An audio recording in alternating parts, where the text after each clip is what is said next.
So we got a huge update regarding Destiny 2 Lightfall and the very first season, which is going to be season 21, the first season of Lightfall, which is going to be really exciting stuff. So I want to talk about that here in this video. We're not going to waste any time. If you guys do enjoy this one, stick around for more. Do variety gaming content, and of course, we always cover Destiny at the end of the day because I'm a big fan of the game. Let's not waste any time. First things first.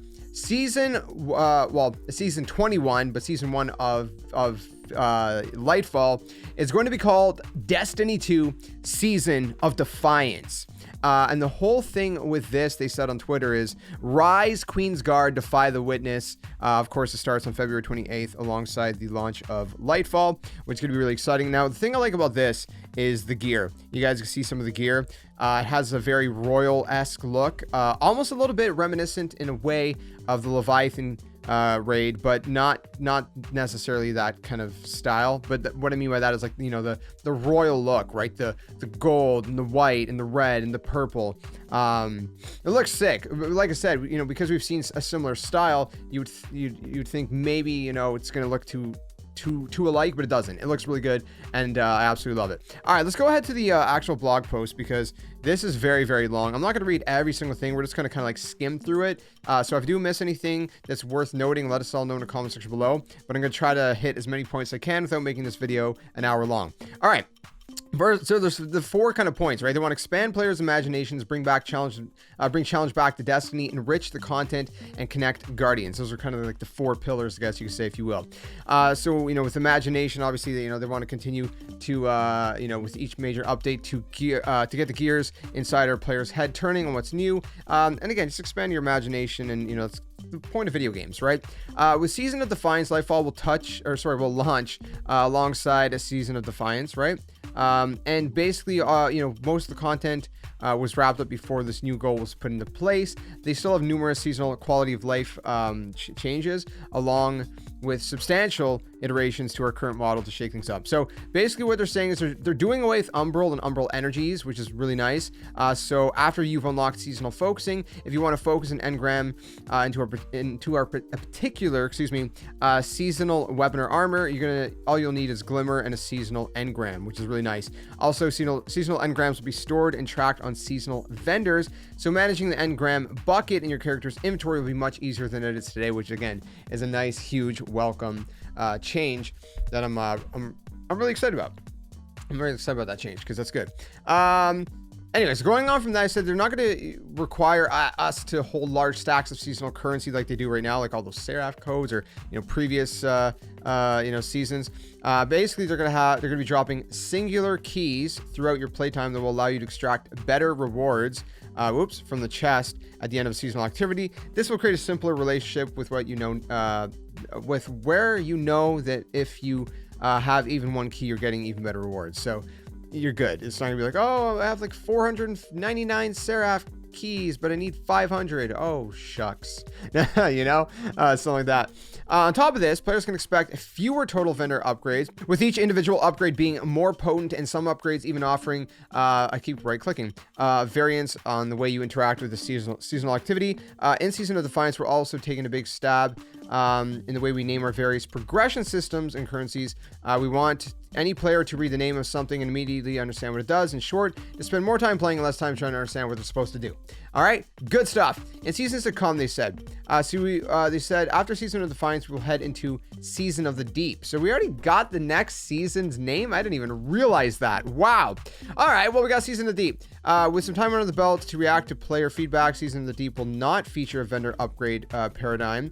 The same will be true for the following season. This doesn't mean players will never see a vendor upgrade system again, but instead it means that we want to create a more varied experimental framework and slowly create a wide array of different systems for players to show their investment into seasonal content. So again, you know, that's nice as well. So for example, they said the variety will also extend to different types of content players experience from moment-to-moment gameplay in later seasons. So in both Season of the Deep and Season 22, the team is pushing the envelope to create more fresh activity experiences, like when we first unveiled the Shattered Realm in Season of the Lost, or debuted Battlegrounds in Season of the Chosen. So hopefully the activities will be a little bit less repetitive, for the very least, and all that good stuff. And yeah, so again, there's a bunch of stuff here. Like I said, you know, we're not going to go too much into it, but they're committed to the adventures in Lightfall's collection of seasons, feeling just as thematically fresh from one another as they did last year. Some of the seasons were hit or miss this year, but they were definitely better than previous years, I think. So they're in the right direction for sure. They're also going to be adding Guardian ranks to the game alongside rethinking Destiny 2's build crafts with the loadouts and all that good stuff. We're not going to go into any deeper of the systems here, so that's not what they're doing with this blog post.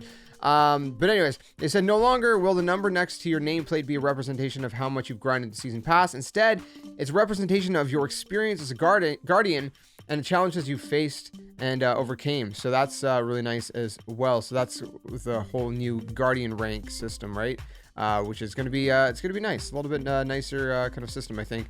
Weapon crafting, you know, you're going to want to get a killer, you're going to want a killer set of weapons for those challenges. And, you know, they basically go on to say that we believe that weapon crafting being a part of so many of our weapon chases has diminished the joy of simply getting a great perk roll as a drop. So they're going to be changing weapon crafting. Here's some bullet points. To create independent chases for both crafted and non-crafted weapons, starting with Lightfall, fewer of our total weapons will be craftable, and more of our weapons with long-term sources will get value from random perk rolls. So they're going back to that. There's going to be less, because again, right now we're just like every weapon almost has like deep sight and are craftable. Like so many weapons, like it feels like almost half of the weapons right now are craftable, and I think that's just overwhelming. So I like that it's going to be more on a minuscule level. You know, just be more selective with the crafting. I like that. To allow these non-crafted weapons to stand toe-to-toe with crafted weapons, hold on, I got a cough. Excuse me. In Lightfall, in the year of Lightfall, more and more of our non-crafted weapons, starting with new raid adepts this year, will have the ability to be enhanced. Nice. Enhancing allows your dropped weapon to start leveling up, use mementos, and gain access to both enhanced perks and already intrinsic properties, but only the enhanced versions of the perks and masterwork that are already on the version of the weapon you are enhancing. Simply said, with some time and resources, enhancing allows you to take the random rolled weapon that you've obtained and enhanced its existing roll to match the full power of a crafted weapon. Pretty cool. I like that. I don't know how it's going to feel in practice, but we'll see. Sounds promising.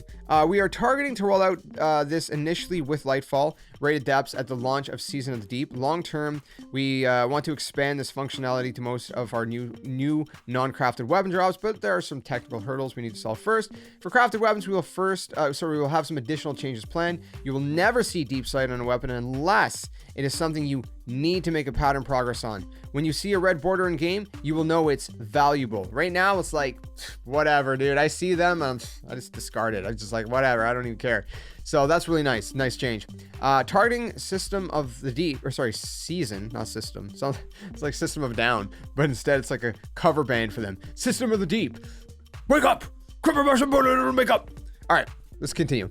We will also be adding a new mechanism to activate deep sight on any craftable weapon they do not have a pattern for. Then there's a whole thing here that I just honestly don't really want to read it out loud, but you can read it if you want and all that good stuff. So yeah, bringing challenge back to Destiny. All right, so there's a bunch of stuff with challenging. Now look, there's a lot here. There's a lot here. Last year they spent a lot of time bringing our subclasses up to the Stasis 3.0 standard. And all that, not only did our abilities become more powerful, but the synergy with the weapons and all that good stuff. So they're tuning abilities. That's the first thing. Tuning abilities. We want to start, or encounters issues where combatants frequently one-shot players and would feel super spongy. As a result, even more relaxing content would require players to conform to the most meta Guardian loadouts. On the other hand, if we were only to tune the player's efficiency, the RPG elements would start to feel like they matter less. And Destiny might start to lose its essential fantasy of being this powerful battle wizard in space. So instead of focusing just on one vector, we're going to take a measured approaches in both the player's toolkit and the strength of our monsters. Okay, so they're kind of mixing it up, right? So basically, with the toolkit across both PvP and PvE, we believe abilities dominate too many engagements due to potency, which we don't want to nerf, and uptime, which we don't want to tackle. which we do want to tackle. Destiny is a game about guns and powers, right? So they're going into how they're going to be tuning everything, and they've mentioned that in an ability tuning preview last week. Different things like that. They've also noticed that enemy combatants just aren't hitting as hard as they want them to, especially against max resilience guardians. So they're adjusting the amount of damage resistance granted by resilience and increasing the energy cost of resilience mods from 1 to 2 for minor mods and 3 to 4 for major mods. So they're I don't know. We'll see how that plays out. Hopefully it's good. I trust them. I trust they know what they're doing. Anyways, going on to that, they're going to a little bit more. They said some of the buffs to the Guardian's damage survivability were just a bit too strong in the old system, so we've taken the opportunity for a balancing patch to gear-driven buffs. Enemy mine, again, there's a bunch of stuff here. They're talking about, with shaking up the enemy difficulty, different things like that. We've been happy with the level of challenge present in base heist battleground playlist. I've been kind of torn on that, honestly. I feel like it's like it can get a little bit intense, and I'm like, I don't know, man. Just for like a normal activity, it's not even like legendary or something, I'm kind of iffy on that one personally. I'm not crazy about that, but whatever. So they use the difficulty knob that enforces just how over leveled we will let players be compared to the enemies they are fighting, and the knob has always been present across our activities. It's just been basically it's adjusted based on how evergreen we want the challenge to be in those missions, basically. So we were pretty aggressive with this judgment in Season of the Seraph. It produced great results, so the Battlegrounds playlist in Season of Defiance will use the same settings.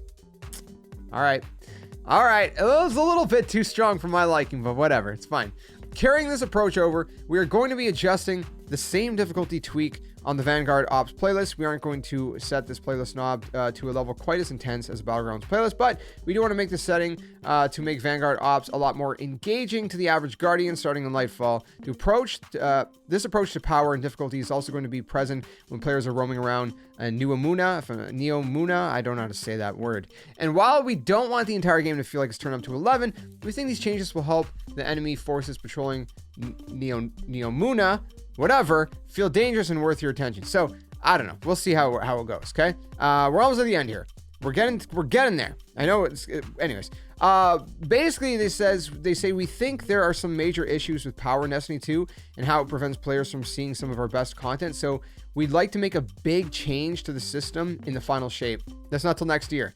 Next February 2024 is when we're going to see that. However, to understand more about how our changes can be improved, we want to keep tweaking our power settings over the year of Lightfall. So we're going to be seeing some tweaks over this next, year, this brand new year of Destiny 2 with Lightfall, and then going into the final shape, they're going to make some big changes apparently.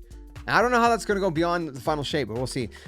Some of the tweaks might be found in our backend with a little transparency to the average Guardian, while others might be front and center. For example, when Lightfall launches, we will have a power climb that is very similar to that in the Witch Queen, but later in Season of the Deep, we do not plan to raise the power or pinnacle cap at all. How is that going to work? I actually don't understand how that's going to work. That's got me a little scratch in my head and a little bit concerned, maybe a lot bit concerned, but we'll see how that turns out. With all these changes to power and pursuits, we also want to make sure there is plenty for players to sink their teeth into over the next year.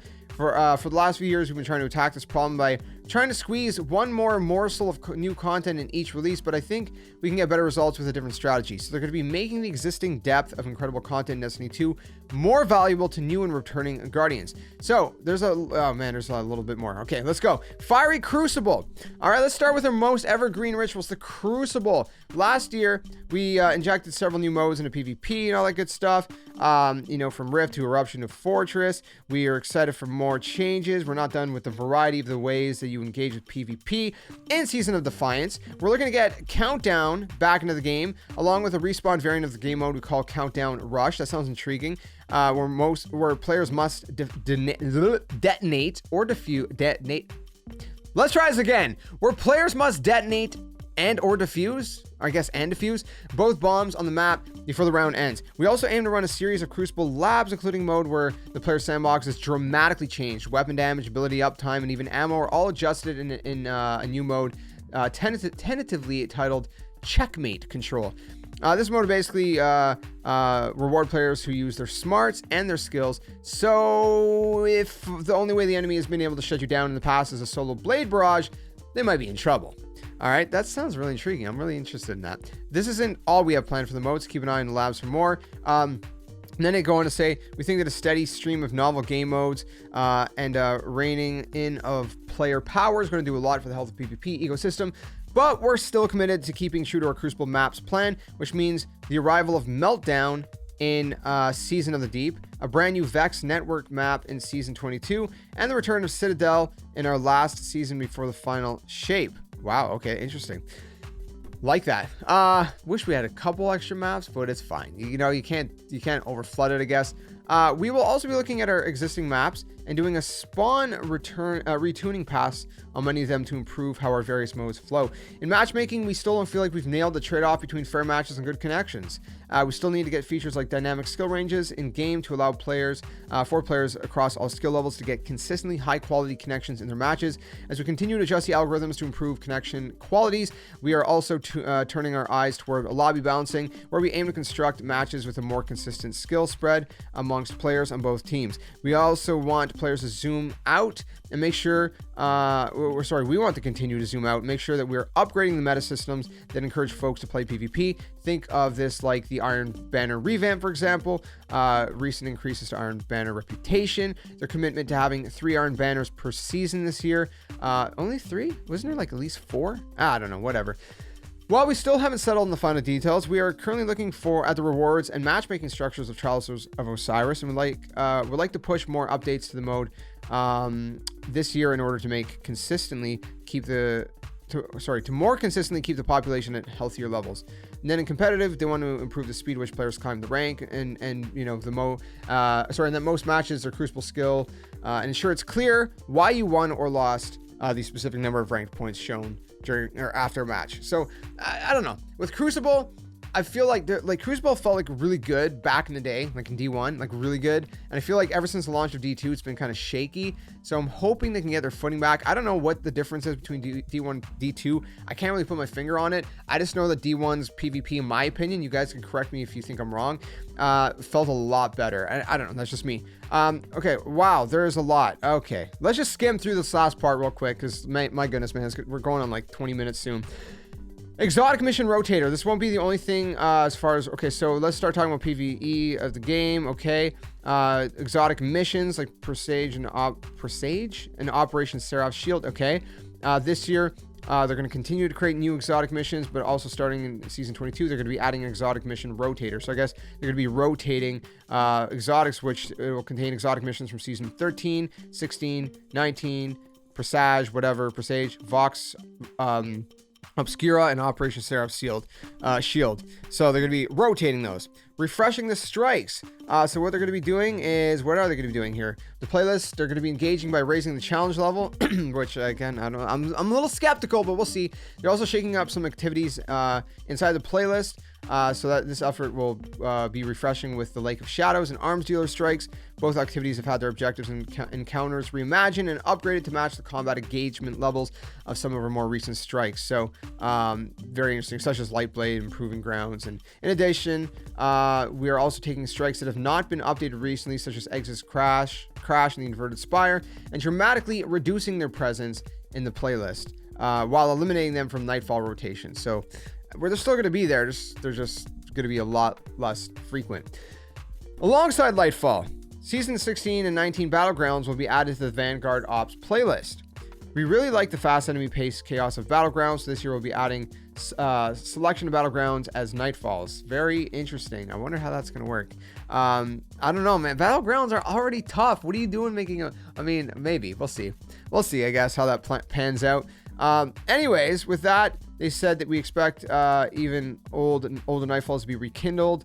So basically, they're the first Nightfall rotation. 4 out of the 6 Nightfalls would be new or refreshed content for the Grandmaster. Coming to the Grandmaster rotation for the first time, and all that good stuff. Looking further, there's a bunch of stuff here. Where they talk about ritual content based on what we've observed. Hold on here. This will include changes such as moving the initial source of obtaining exotic armor away from lost sectors and back into the core rituals. No longer asking players to earn all 3 of the ritual pursuit ornaments and seasonal challenges, and allowing players to earn more new rewards and complete more of their weekly challenges by playing content of their choice, not just the newest seasonal activity. So really nice changes there, I guess, as well, depending on which side you kind of sit on. They said while this season will have plenty of activity and story content, we want to take the time right before the final shape to crisp up our core rituals and pursuits as we head into our final expansion of the Light and Darkness saga. This last seasonal effort is just now getting underway, so expect more details as we get further into the year. I really want to know what's happening like after this saga, okay, the Light and Darkness saga. Like, what comes next? That's what I really want to know. So then I just talk really quick about, connect our guardians, right? We're talking about commendations, guardian ranks a little bit. Again, I'm just kind of like, really skimming this and all that good stuff. There's certain commendations that are only available in like Trials of Osiris. Others are given out in dungeon content, commendation system as well. I mean, they talked a little bit about this before, so I'm not going to go too much into that. Nice chat, right, with commendations, representing they represent just the first step of reaching out to another player, so they can communicate better. They're trying to, I guess, better the communication stuff.